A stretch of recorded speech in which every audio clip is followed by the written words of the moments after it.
Bienvenidos a este programa de Cabeza con Andrés Roemer. El propósito es traer las mentes libres, pensantes, cuestionadoras, críticas, analíticas de esta nueva era, nuestro zeitgeist, los nuevos tiempos. Traeremos lo mejor del mundo para México y lo mejor de México para el mundo. El propósito, prosperidad. ¿Qué tenemos que hacer? Traer buenas ideas, innovación, traerlas a la acción. Este primer programa, nuestro estreno, que les agradecemos a todos ustedes que sean parte del mismo, se hace en alianza, como todos los que vienen con la UNESCO, con el programa de transformación social de la UNESCO. Lo podrán ver, por supuesto, también por Amazon Prime. Recuerde, todos los domingos con nosotros.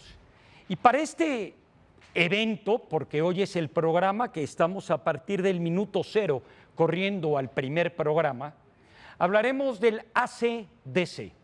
En la historia de la humanidad, sobre todo del occidente, la vida es antes y después de Cristo.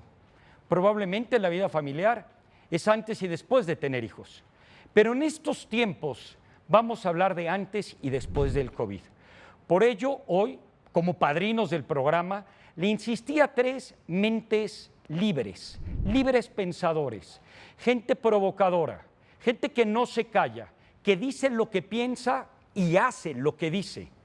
Personas que probablemente van a estar ustedes de acuerdo o no de acuerdo con ellos, pero nos van a poner de cabeza. Tienen algo que decir. No solamente tienen las credenciales, sino tienen, por supuesto, la capacidad de poder generar preguntas para que todos nosotros podamos lograr prosperidad incluyente. Muchísimas gracias a ustedes tres por estar con nosotros en el programa. Es un honor tenerlos de padrinos. Muchísimas gracias, Martín, Ricardo, Tomás. Muchísimas gracias por estar con nosotros. Bienvenidos. Les agradezco de haber aceptado ser padrinos, aunque les tuve que insistir a algunos de ustedes, pero para nosotros es muy importante hablar hoy del año cero, del momento cero. Entre el antes del COVID y después del COVID estamos viviendo una nueva realidad. Irnos a la distancia, ver las cosas desde el palco, observarlas y pensar, a ver, ¿qué hemos hecho mal? ¿Qué deberíamos haber hecho? ¿Qué podemos hacer todavía? ¿Cómo lo debemos hacer? Porque estamos viendo momentos sin precedentes. Le voy a pedir a cada uno de ustedes, que van a tener 30 segundos máximo, para que nos platiquen sus credenciales, para que la gente sepa por qué ustedes comienzan esta nueva era del zeitgeist en De Cabeza este programa. Muchas gracias, Martín, tienes la palabra. Bueno, en mi caso, Martín Barsavsky, buenas noches a todos. Estudié inmunología y biología por 4 años, iba camino a ser doctor, pero me descarrilé como emprendedor, me hice emprendedor en el sector de la salud. Actualmente dirijo la cadena de clínicas de fertilidad más grande de Estados Unidos, que se llama Prelude, y además dirijo una empresa que hace testeo genético de embriones que se llama Overture. Empezó la crisis del COVID y me llamaron del gobierno español y del gobierno francés. Trabajé en la aplicación para parar el COVID que se llama Corona Madrid y ahora vuelvo a estar dedicado a mis actividades. Muchísimas gracias, bienvenido, Martín. Tomás. Buenas noches, Tomás, por favor. Hola, buenas, encantado. Yo soy un ingeniero y ejecutivo de tecnología de Silicon Valley. Escribí algunos artículos sobre el coronavirus que juntos han acumulado más de 60 millones de vistas y fui el autor de la teoría El martillo y la danza, que ha sido adaptada como política oficial de varios gobiernos en el mundo, como Costa Rica, Alemania, y ha estado nombrada por otros países como Japón, como Argentina y una docena más. El tema es economía y salud. Ricardo, bienvenido, gracias, que la gente te reconozca, por favor. Gracias, Andrés. Pues soy Ricardo Salinas de México y presido el Grupo Salinas. Comencé hace 40 años mi carrera de un origen muy primario. Teníamos 1,500 empleados. Hoy tenemos más de 100,000 empleados, más de 100 compañías en 7 países. Y yo tengo el punto de vista económico y de desarrollo, y creo que de eso puedo hablar. Muchísimas gracias a los tres. Gracias a los tres por ser los padrinos de este programa. Martín, vamos a empezar contigo. Cada uno tendrá 3 minutos para decirnos ahora sí lo bueno, lo malo y lo feo, siguiendo a Sergio Leone del antes del COVID y algunas propuestas para lo que viene después. Tienes la palabra, por favor, Martín. Bueno, en mi caso, yo tenía un plan para nuestra familia de cómo protegernos de una pandemia que lo habíamos hecho en el año 2012. Y al principio del COVID, debo decir que mi familia, mi esposa, tengo 7 hijos, yo mismo estábamos todos muy asustados. Parecía que el 10% de la gente que se infectaba se moría. Entonces mi primera sorpresa fue cuando empecé a ver la increíble cantidad de diagnósticos que teníamos en la app. Era muchísimo más de lo que decía el gobierno. Y además era el 20% de los 4 millones de personas que usaron la app y sus otras apps en el resto de España. Entonces empecé a ver que la mortalidad era mucho menor de lo que yo pensaba, pero que era alta igual, que estábamos hablando de un serio peligro y una tragedia, pero que no era el 10%, ¿no? Entonces, y después empezaron a descubrir otro tipo de cosas con la mortalidad, como que la mortalidad, la edad promedio de los que se morían en España era 79 años y medio, y que solo el 1,5% de todos los muertos tenían menos de 50 años y el 92% de los muertos tenía más de 65 años. Entonces mis ideas fueron cambiando, como diciendo no podemos estar encerrados, no podemos estar en cuarentena indefinidamente, no podemos ni siquiera esperar en cuarentena hasta que tengamos una vacuna, porque la vacuna se atrasaba, y tenemos que encontrar una manera de salir de la cuarentena. Entonces la apuesta, porque realmente digo que fue una apuesta, cuando el presidente Macron me pidió que escribiera le diera un paper sobre cómo salir de la cuarentena y empecé a hablar públicamente sobre cómo salir de la cuarentena, lo hice diciendo yo creo que con distanciamiento social, con máscaras y con protección en ciertos lugares de hacinamiento, es decir, evitando discotecas, iglesias donde todo el mundo canta, se podía salir de la cuarentena. Y ahí empecé a cambiar y a proponer una salida de la cuarentena y una reapertura de la economía, porque sin economía no teníamos salud y no teníamos nada. Muchísimas gracias, Martín. Ahorita habrá tiempo de platicar realmente el caso particular de España en relación con el tabaco, en relación con realmente qué tanto la economía y salud y otros temas que te hemos escuchado, te agradecemos muchísimo. Tomás, una perspectiva muy distinta, 3 minutos. Hay que volver, creo que a marzo, cuando esto estaba explotando en el mundo entero. En ese momento había 4 países que habían tenido unas explosiones enormes de casos. Estaba China, Irak, Irán, Corea del Sur e Italia. Y el resto de los países se lo estaba tomando un poco a broma. Pero cuando mirabas lo que estaba pasando, tenías que tomar unas medidas agresivas. ¿Por qué? Porque los países que habían tomado medidas agresivas y tempranas, que eran China y Corea del Sur, habían sido capaces de controlar este virus. Es un virus que no se conocía, como decía Martín hace un momento, que no se conocía mucho y parecía que iba a matar a mucha gente. Entonces lo correcto era actuar rápidamente, porque la alternativa era la que estaba pasando en Italia e Irán, que es que la gente estaba muriendo como moscas. Eso es lo que hizo la mayoría del mundo, de hecho. Y esa decisión era la correcta en ese momento, con lo que se sabía. Ahora sabemos mucho más. Entonces, ¿cuál es la decisión correcta ahora? ¿Se debería dejar este virus correr un poco como hacen países como Estados Unidos, México o Suecia? ¿O hay que controlar el virus como han hecho muchos otros países? Entonces, la primera pregunta es, ¿se puede controlar? Y la respuesta es sí. Lo han conseguido docenas de países. Vietnam, Corea del Sur, Taiwán, Singapur ahora, Australia, Nueva Zelanda, España, Francia, Alemania, Estonia, Lituania, Noruega, Dinamarca, Italia, etcétera, etcétera. Más de 50 países lo han conseguido. Y la segunda es, ¿vale la pena? El otro problema es que no se sabe lo que va a pasar a largo plazo. hay problemas de trombosis, hay problemas en los cerebros, en la sangre. Hay gente que lleva meses con el problema y no se le sale. Ha habido recaídas. Entonces, dejar este virus correr parece una locura. Entonces, creo que basado en lo que sabemos hoy, aún tendríamos que tratar de eliminar el virus. ¿Eso podría cambiar si cambian los datos? Si nos damos cuenta de que hay menos gente que muere o de que es incontrolable a largo plazo. Pero si no, deberíamos seguir manteniendo el intento de controlarlo.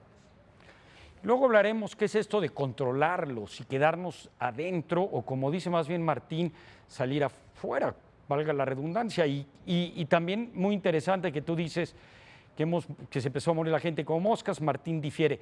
Queremos escuchar tu opinión, Ricardo. Muchas gracias. 3 minutos. Sí, gracias. Bueno, pues, ¿qué se hizo mal? Se creó una campaña de pánico a nivel mundial sin precedentes. Y esto se facilita pues, por la conectividad que hay hoy en día.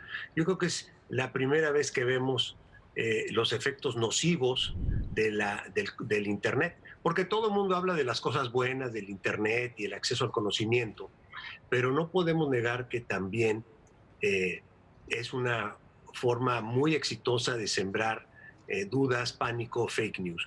Ahora, yo veo el otro lado. Todo el mundo está hablando del tema médico, del tema de la salud, pero ¿quién está hablando de las consecuencias en los seres humanos, del desempleo, de la pérdida de empresas, de la pérdida de trabajo, de la pérdida de ingresos? ¿Y cuál es el efecto de eso sobre los seres humanos y sus familias? Nadie está hablando de eso. Hay un desbalance completo entre el pánico que nos ponen, por un lado, por el miedo a contraer el virus, ¿no? 10% o 1% se van a morir, quién sabe. Pero por otra parte, tenemos el 100% de los desempleados viviendo en condiciones de precariedad. Y para mi país, México, donde la gran parte de las personas trabajan en el sector informal, ¿qué significa esto? ¿Y cuáles son las consecuencias sociales que vamos a tener que enfrentar cuando la gente no puede trabajar? Justamente ayer veíamos un testimonio desgarrador de una señora que lo levanta la policía y le rompen sus flores, va vendiendo flores, la pobre señora en la calle, le arrancan las flores, le quitan los pétalos y lo tiran a la basura y se la llevan detenida. Y eso es una medida agresiva para que la gente no esté en la calle ganándose la vida. Entonces, yo creo que aquí, por un lado, vemos algo que es muy común, que es los gobiernos manipulan a la masa a través del pánico para poder hacer lo que ellos consideran conveniente. Y por otro lado, estamos viendo un fenómeno nuevo, que es esta hiperconectividad a nivel mundial, que efectivamente siembra y causa miedo en las personas. Eso fue lo más malo. Entonces, ahora, ¿qué se tiene que hacer hacia adelante? Pues pensar, ¿verdad? Por eso nosotros somos primates muy inteligentes, porque tenemos esta cosa que se llama cerebro, y nos permite anticipar eh, las consecuencias de nuestras acciones. Pero claro, cuando el miedo está sembrado en nuestra materia gris, pues se desconecta el cerebro y solamente jala el reptiliano, ¿verdad, Roemer? Así es. A ver, me gustaría escuchar, Martín, 2 minutos, en qué estás de acuerdo, desacuerdo con Ricardo, con Tomás, los has escuchado, y qué hay que aportar que no se ha dicho, sobre todo en este tema de política pública, de manipulación o no manipulación, y por supuesto de la economía. Bueno, el tema de México, para hablar un poco más de México, es un tema que hay que considerar en el contexto del propio país. Yo hago mis negocios en Europa, en Estados Unidos, pero también tengo un hotel en México, en Tulum, y conozco un poco de la realidad mexicana. A mí me parece que no hay una receta común para todos los países, y donde estoy en desacuerdo con lo que dijo Tomás, es que a mí me parece como un lujo, como los países europeos se pueden permitir ciertas cosas que los países latinoamericanos lamentablemente no se pueden permitir, porque lamentablemente en Latinoamérica la situación ya es precaria antes del COVID.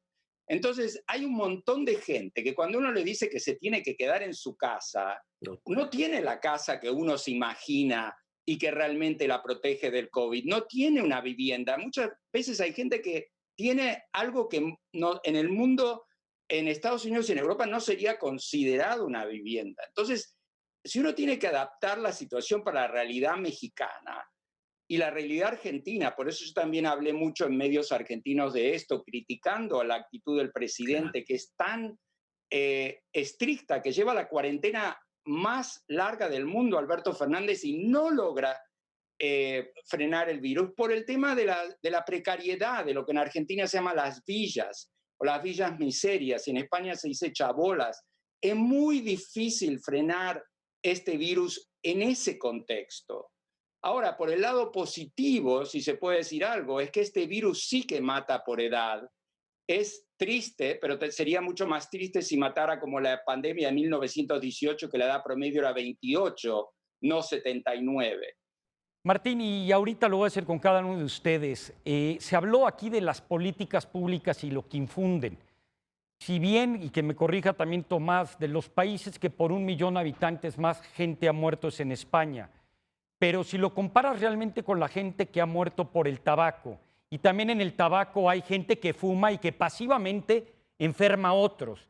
¿Realmente qué es lo que hay detrás de todo esto y cómo tú lo puedes pues entender en perspectiva que conoces Estados Unidos, España y Argentina y ahorita llevamos con cada uno de los demás? El rol de los gobiernos es proteger a la gente, sí, pero no protegerlos al punto de prohibirles un montón de cosas que quieren hacer para ganarse la vida. Entonces es un tema muy complicado decir que la única, como que esto es un mundial y el que tiene menos muertos de COVID gana. No es así, hay otras cosas en la vida. Exacto. Muchísimas gracias, Martín. Tomás. En una situación en la que no sabes nada y hay unos casos que están subiendo exponencialmente, no los puedes controlar, aplicas el martillo, que son esas medidas agresivas de cierre de la economía. Eso es muy costoso. Tú no puedes mantener eso durante meses, como mucho durante unas semanas. Corea del Sur demostró que podía hacerlo en 3 semanas, China en 7. Un país que lo gestiona bien, en unas pocas semanas es capaz de completamente destruir la curva de los virus y reducir enormemente la cantidad de virus que hay en el país. Y luego viene la danza, que es un momento en el que es mucho más difícil, técnicamente es mucho más técnico, en el que tienes que ir reaccionando a la situación con medidas mucho más técnicas que son capaces de aislar a las personas que están infectadas solamente, no a todo el país, y solo a ellos se les identifica y se les aísla. Entonces, son medidas como, por ejemplo, testeo, rastreo de contactos, aislamientos, cuarentenas, mascarillas, educación pública, higiene, física, distanciamiento físico, limitaciones de viajes, limitaciones de grandes aglomeraciones. Esas son las medidas que hay que tomar, no el cierre de la economía. El cierre de la economía se tiene que evitar. Tomás, entonces si entendemos bien, para ti el martillo es ahorita te encierras en tu casa, se hacen todas las pruebas posibles, tenemos un sistema de salud que le pueda dar capacidad de infraestructura a la crisis y después viene la danza, que es ir saliendo con base en lo que estamos haciendo. Mi pregunta es, que tiene que ver un poco con lo que acaba de decir Martín. Hay países y hay zonas donde el martillo, por más que queramos, o ni va a tener el sistema de salud óptimo, y por el otro lado, cada día que uno se queda con el martillo, se empieza a morir gente por esas razones, o empieza a haber crimen, o empieza a haber desempleo. ¿Dónde hay un óptimo donde el martillo realmente hay que empezarlo a flexibilizar? Porque no vas a poder lograr lo que tú pretendes y la economía es parte de la ecuación. El martillo es muy, muy duro. No hay que mantener el martillo durante mucho tiempo. Lo que ha pasado en Argentina, por ejemplo, es muy triste. Ha pasado porque no se consiguió que tuviera éxito. Y estas medidas que digo son medidas que pueden hacer que funcione el martillo incluso en países pobres. Gracias, muchas gracias. Ricardo, ¿en qué estás de acuerdo y desacuerdo? ¿Y dónde hay que poner ahora sí que el punto de las is? Por favor. Bueno, es que esto del martillo es una cosa tremenda. Yo realmente voy a hablar por todos los que no estamos de acuerdo en que nos aplique el martillo. Nadie. Nadie tiene derecho a martillarnos en la cabeza. Esa es una autoridad que se adjudican los gobiernos sin ningún precedente legal y que va en contra de toda nuestra filosofía del Estado liberal democrático. No puedes tú pisotear las libertades de las personas como propone Martín con un martillo en la cabeza. Y las consecuencias de hacer eso son nefastas.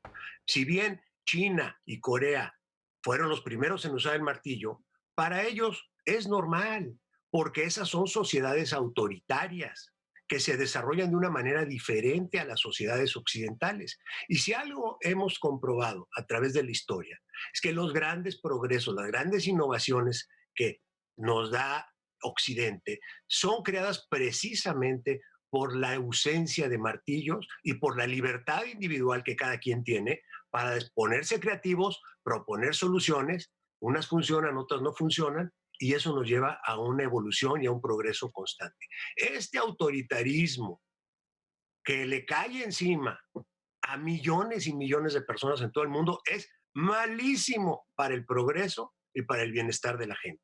Claro, Ricardo, y qué bueno que metes a la mesa el tema de la libertad, que es fundamental. Siguiendo lo que No, nos pues es que decía es central, que es central porque ¿de qué se trata? O sea, todos los demás estamos aquí siendo receptores de todas estas medidas impuestas y no se ve el costo humano. ¿Quién habla por toda esa gente que se quedó sin comer?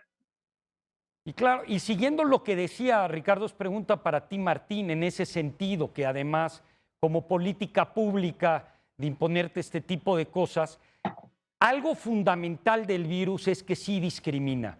Discrimina por edad, discrimina por gente que tiene un problema inmunológico vulnerable, discrimina por zona donde hay áreas de contagio y no las hay. Discrimina, por supuesto, en términos de qué tan grave te puede pasar, porque muchísima gente hasta además es asintomático. Y la realidad con base en ello es que la política pública que se está haciendo no está discriminando de esa manera. Estamos tratando igual a los niños que a los adultos, que a la gente mayor, a la gente que, por ejemplo, tiene una enfermedad que no la tiene. ¿Qué política pública en ese sentido para hacer un equilibrio entre, por supuesto, respetar tu libertad, pero también cuidar al prójimo, tú crees que deberíamos de hacer? ¿Estás de acuerdo con Martín que lo que es, sal a la calle, ponte tu mascarilla, toma tu sana distancia y la gente en qué circunstancias, que es así, por favor, si así lo desea, se guarde? En un país como México, la cantidad de muertos diarios que hay ahora en México es como si en España, porque en México hay 120 millones de personas, en España 47 millones de personas. En México se muere bastante gente y no quiero quitar la tragedia de esto, pero hay muchas otras tragedias también que ocurren en México, como estallidos sociales, violencia, dificultad para ganarse el pan. Y la gente que trata de ganarse la vida en México muchas veces lucha todos los días de su vida.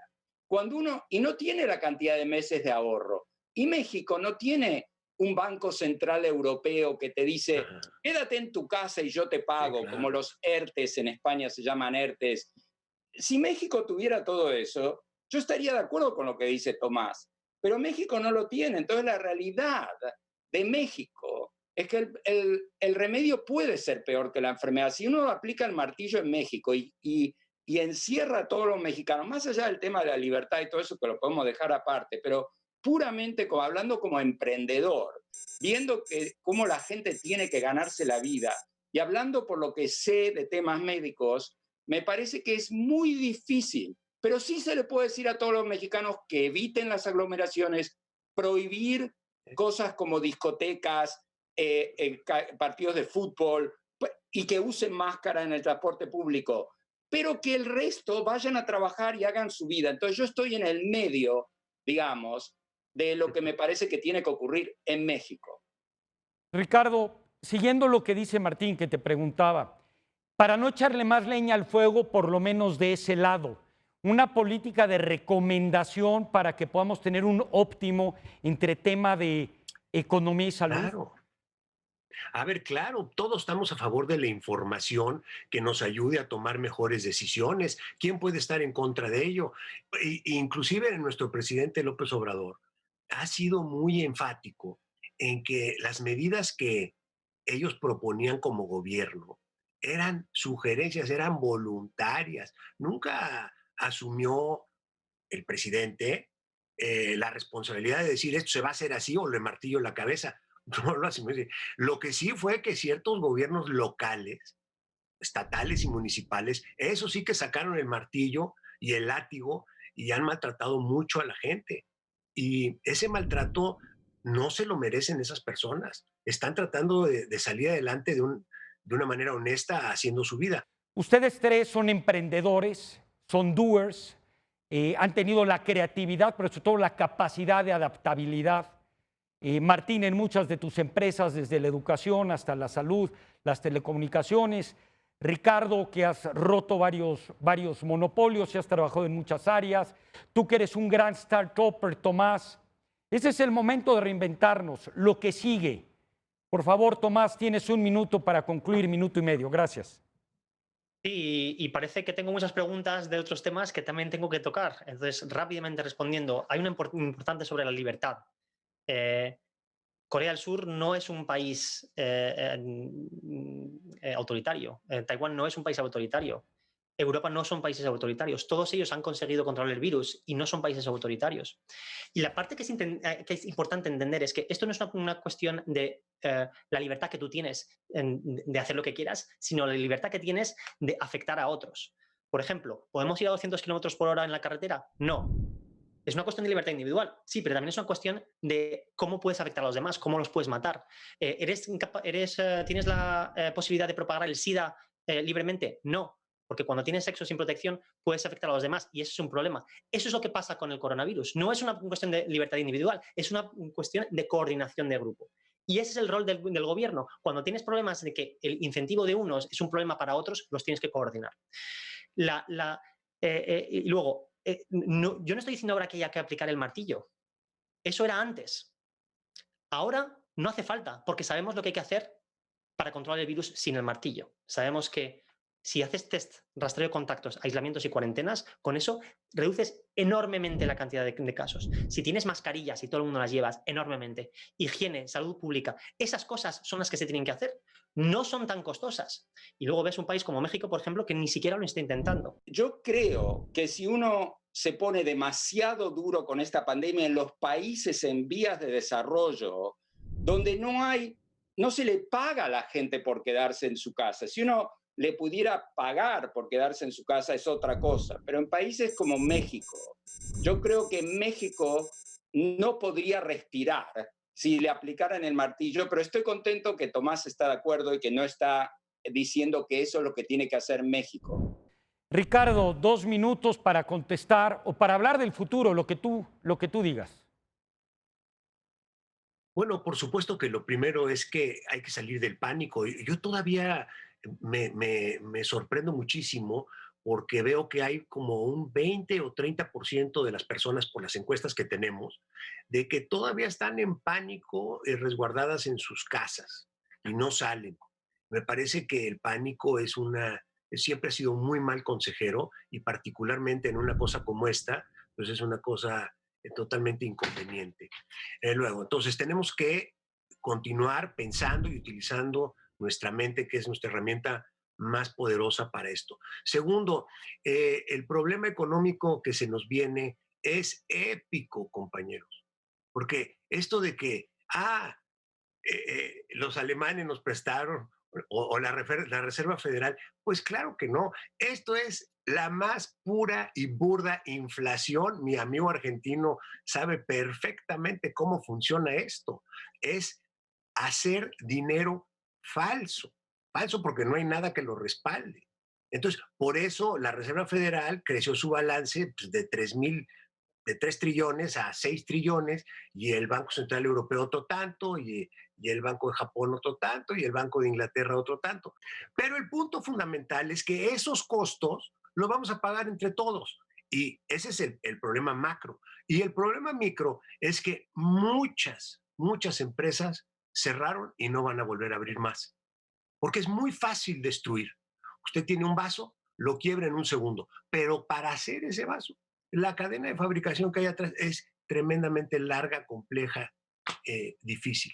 Entonces, apenas vamos a ver los efectos de estas malas decisiones políticas de cerrar todo, de irse a su casa y no trabajar, lo vamos a ver apenas y no va a estar simpático.